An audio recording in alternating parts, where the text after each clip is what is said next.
मौर्य सम्राट अशोक, मौर्य शासक एवं संस्थापक चंद्रगुप्त मौर्य के पश्चात उसके पुत्र बिंदुसार ने शासन किया और बिंदुसार की मृत्यु के पश्चात कुछ अनुश्रुतियों के अनुसार बिंदुसार के 4 वर्ष के पश्चात अशोक शासक बना। जैन अनुश्रुति के अनुसार अशोक ने बिंदुसार की इच्छा के विरुद्ध मगध के शासन पर अधिकार कर लिया। सिंहली अनुश्रुति के अनुसार अशोक ने अपने 99 भाइयों की हत्या कर सिंहासन प्राप्त किया।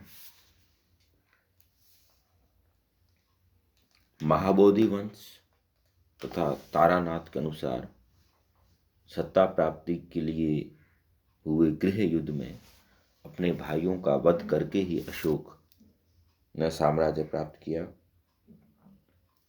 लगभग 4 वर्ष के सत्ता संघर्ष के बाद अशोक का विधिवत राज्याभिषेक 269 ईसा पूर्व में हुआ। अशोक के जीवन की प्रारंभिक जानकारी हमें बौद्ध ग्रंथों जैसे दिव्यावदान व सिंहली अनुश्रुति से मिलती है। दक्षिण भारत से प्राप्त मास्की एवं गुर्जरा अभिलेखों में उसका नाम अशोक तथा पुराणों में अशोक वर्धन मिलता है। अभिलेखों में अशोक ईरानी शैली जो डैजिस प्रथम या दारा प्रथम में देव नाम प्रिय तथा देवा नाम प्रियदसी उपाधियों से विभूषित है। राज्याभिषेक से पूर्व अशोक उज्जैन का राज्यपाल था। कलहण की राजतरंगिणी के अनुसार अशोक शिव का उपासक था तथा उसने कश्मीर में वितस्ता नदी, जिसे आज वर्तमान में झेलम कहते हैं, के किनारे श्रीनगर नामक नगर की स्थापना की। अशोक द्वारा उत्कीर्ण कराए गए अभिलेखों में उसकी एक ही रानी कारुवाकी का उल्लेख मिलता है। अशोक एवं कलिंग जो है वो इतिहास में एक मील का पत्थर है जिसने अशोक के जीवन को पूर्ण रूप से जो है वो बदल दिया। अशोक जो अपने राज्य विस्तार करना चाहता था और उसने अपने राज्याभिषेक के 8वें वर्ष अर्थात 261 ईसा पूर्व, 268 में अपन 8 कम कर दें, 69 में 8 कम कर दें तो 261 ईसा पूर्व आता है और अशोक ने कलिंग पर आक्रमण किया। इस युद्ध में 1 लाख लोग मारे गए तथा 1,50,000 लोग बंदी बनाए गए। कलिंग के हाथी गुंफा अभिलेख जो खारवेल का है से प्रकट होता है कि संभवतः उस समय कलिंग पर नंदराज नामक का कोई राज्य कर रहा था, लेकिन ये बिल्कुल अभी भी जो है वो विवाद का विषय है कि उस समय कलिंग का शासक कौन था। उसके बारे में इतिहासकार एक मत नहीं है। कलिंग युद्ध तथा उसके परिणामों के विषय में अशोक के 13वें अभिलेख से विस्तृत सूचना प्राप्त होती है। विजयोपरांत कलिंग में 2 अधीनस्थ प्रशासनिक केंद्र स्थापित किए गए। उत्तरी केंद्र की राजधानी तोसाली और दक्षिणी केंद्र की राजधानी जोगढ़ को बनाया गया, जहाँ पे हमें अशोक के अभिलेख भी मिले हैं। प्लिनी जिन्होंने पुस्तक लिखी है नेचुरल हिस्ट्री, इटली के थे, रोम के थे, उस समय रोम साम्राज्य था, उनके अनुसार अशोक ने कलिंग को व्यापार व्यवसाय की दृष्टि से महत्वपूर्ण समझ कर इस पर आक्रमण किया। और अर्थशास्त्र जो पुस्तक है जो कौटिल्य ने लिखी, उसके बाद में उसमें अध्याय जुड़ते चले गए। उसके अनुसार कलिंग हाथियों के लिए प्रसिद्ध था। इन्हीं हाथियों को प्राप्त करने के लिए अशोक ने कलिंग पर आक्रमण किया था। अशोक के अभिलेखों से स्पष्ट होता है कि उसका साम्राज्य उत्तर पश्चिमी सीमा प्रांत, जो वर्तमान में अभी अफगानिस्तान का भाग है, जो हिंदू कुश पर्वत है, उस हिंदू कुश पर्वत तक अशोक के साम्राज्य की सीमा थी, मौर्य साम्राज्य की सीमा थी। और दक्षिण में कर्नाटक, पश्चिम में काठियावाड़ एवं पूर्व में बंगाल की खाड़ी तक साम्राज्य फैला हुआ था।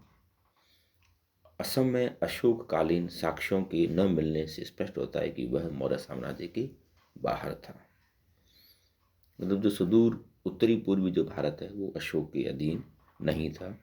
जो सेवन सिस्टर्स जो हैं, जो राज्य है, वो अशोक के साम्राज्य में शामिल नहीं थे। अशोक जो जानकारी है वो हमें उसके अभिलेखों से मिलती है। अशोक ने अपने संपूर्ण साम्राज्य में अभिलेख स्थापित करवाए और वो विभिन्न लिपियों में है, जैसे शाहबाज गढ़ी एवं मनसेहरा, जो वर्तमान पाकिस्तान के पेशावर जिले में स्थित है, और दूसरा जो है वो मनसेहरा वो हजारा जिले में स्थित है। ये खरोष्ठी लिपि में उत्कीर्ण मिलते हैं। इसी तरह तक्षशिला एवं लघमान काबुल एवं शरकुना कंधार ये अफगानिस्तान में है। यहाँ पे जो अभिलेख मिले वो हमें अरामिक लिपि, अरामिक एवं ग्रीक जो द्विभाषी एवं द्विलिपिक जो अभिलेख हैं वो हमें ये तक्षशिला एवं लघमान में मिलते हैं। इसी तरह अशोक के जो दूसरे अभिलेख हैं वो हमें ब्राह्मी एवं खरोष्ठी मिलते हैं। इस तरह से अशोक के अभिलेख 4 लिपियों में उत्कीर्ण हैं और उसमें हमें पाली भाषा मिलती है। इसके अलावा अशोक का जो नाम है वो हमें गुर्जरा एवं मास्की, गुर्जरा एवं मास्की मध्य प्रदेश और आंध्र प्रदेश में स्थित है। यहाँ से हमें ये केवल इन अभिलेखों में अशोक का नाम मिलता है। अशोक ये जो अभिलेख हैं वो हमें विभिन्न विषयों की जानकारी भी प्रदान कराते हैं। जैसे जो प्रथम शिलालेख है उसमें अशोक द्वारा समाज एक प्रकार का उत्सव था, जैसे आजकल हम समाज कम्युनिटी को कहते हैं, इसमें सब लोग रहते हैं, उसे समाज कहा जाता है। जो चारों ओर का परिवेश है, इसके मध्य इंसान मनुष्य रह रहा है, वो उस समाज का हिस्सा। लेकिन उस समय समाज उत्सव का नाम था और वो उस समय बड़ी हिंसा होती थी, उसको उस पर जो है उसने निषेध लागू कर दिया। दूसरा, पशु बलि का निषेध जो है वो विशेष अवसरों पर उसने पशु बलि को निषेध घोषित किया। और सभी मनुष्य मेरी संतान की तरह हैं, ये तीनों बातें हमें प्रथम शिलालेख से मिलती है। जो द्वितीय शिलालेख है उसमें जो सुदूर दक्षिण में जो वंश थे उसमें चेर है, चोल है, पांड्य है, सत्यपुत है, ताम्रपर्णी श्रीलंका है, ये हमें इसकी जानकारी द्वितीय अभिलेख में मिलती है। मतलब दक्षिण की ओर जो राज्य है। और पशु चिकित्सा एवं मानव चिकित्सा एवं लोक कल्याणकारी जो कार्य हैं उसकी जानकारी हमें द्वितीय शिलालेख से मिलती है। तृतीय शिलालेख में हमें अशोक द्वारा महामात्रों एवं पदाधिकारियों के प्रति जो आदेश जारी किए, जिनके अनुसार कि आप प्रत्येक 5वें वर्ष जो है वो राज्य का दौरा करना है और देखना है कि जनता जो है वो विभिन्न राजाज्ञों का पालन कर रही है या नहीं। इसी अभिलेख से हमें राजुक एवं रजुकों की नियुक्ति का प्रमाण भी मिलता है। 5वें शिलालेख जो है उसके अनुसार धर्म महामात्र, ये अशोक के समय में एक विशेष धार्मिक अधिकारी होते थे, धार्मिक महामाते होते थे, उनकी नियुक्ति एवं कार्य निर्देश की जानकारी मिलती है। तथा मौर्यकालीन समाज एवं वर्ग व्यवस्था का उल्लेख मिलता है। 11वें शिलालेख में हमें धम्म विजय की विशेषताओं का वर्णन मिलता है। 12वें शिलालेख में धार्मिक सहिष्णुता की नीति का उल्लेख है। 13वां शिलालेख जो बहुत ही महत्वपूर्ण है, इसमें हमें कलिंग युद्ध का वर्णन मिलता है। 5 सीमांत यूनानी राजाओं के नाम हमें जो इसके पृथक शिलालेख है वहां से हमें मिलते हैं। अशोक ने अपने धर्म प्रचारक भेजे, जिसमें सीरियाई नरेश अंतियोक के वहाँ भेजा, तुर्मे जो मिस्र नरेश था वहाँ भेजा, अतिकिन जो मैसिडोनियन मतलब जो यूनान है वहाँ उसने अपना राजदूत भेजा, आपने धर्म प्रचारक भेजे, राजदूत नहीं धर्म प्रचारक। और एपिरस वहाँ पे मग था, और सीरीन, अलेक्जेंडर, यहाँ पे इन 5 राजाओं सीमांत राजाओं के नाम हमें मिलते हैं। और इसी अभिलेख में हमें आठविक राज्यों का जो पड़ोसी जो जहाँ पे वन प्रदेश जो थे वहाँ पे जो है अशोक ने उन्हें कई बार जो है आदेश दिए कि आप जो है नियंत्रण में रहें, तो वो भी हमें जानकारी इसमें मिलती है। अशोक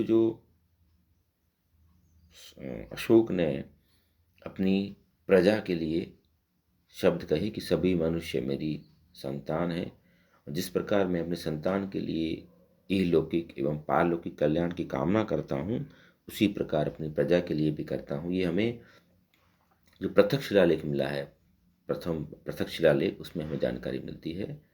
इसी तरह जैसे एक माँ अपने संतान के लिए कुशल दाय को सौंप कर निश्चिंत हो जाती है, उसी प्रकार मैंने भी इसीलिए राजकों की नियुक्ति की है।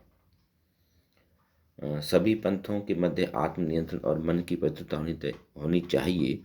ये अशोक के हमें 7वें शिलालेख से जानकारी मिलती है। राजाभिषेक से संबंधित मास्की के लघु शिलालेख में अशोक ने स्वयं को बुद्ध शाक्य कहा है। इस तरह हमें अशोक के बारे में उसके शिलालेखों से महत्वपूर्ण जानकारी मिलती है।